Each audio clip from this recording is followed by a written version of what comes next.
Hi దోస్తులు, చూడండి ఈ వీడియోలో మనము పైపింగ్ కుట్టినప్పుడు థ్రెడ్ పైపింగ్ పీసులు మిగులుతాయి కదండి. చూడండి ఇప్పుడు ఈ వీడియోలో చూపించిన విధంగా ఫస్ట్ కుట్టిన తర్వాత క్రాస్ పెట్టుకోవాలండి. ఇంకోటి మిగిలిన పీసు కూడా క్రాస్ పెట్టుకొని కుట్టాలి. మనం జాయింట్ ఉన్నట్టు కూడా కనిపించదండి. ఇలాంటి మిగిలిపోయినవన్నీ ఇట్లా హ్యాండ్స్కి వేసుకోవచ్చు. మనము ఇండివిజువల్ పైప్ వేసాం కదండి. అలాంటప్పుడు మనం ఇలా లైనింగ్ కుట్టుకొని ఫస్ట్ పీసు కుట్టి అక్కడ కరెక్ట్గా జాయింట్ దగ్గరికి రాగానే మళ్ళీ ఇంకో పీసు కూడా కరెక్ట్ క్రాస్ వేసుకోవాలండి. ఆ విధంగా వేస్తే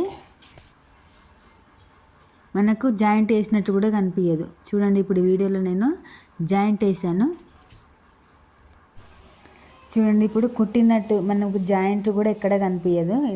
లైనింగ్ లోపలికి ఖర్చు మొత్తం లోపలికి వెళ్ళిపోతుంది కదండి.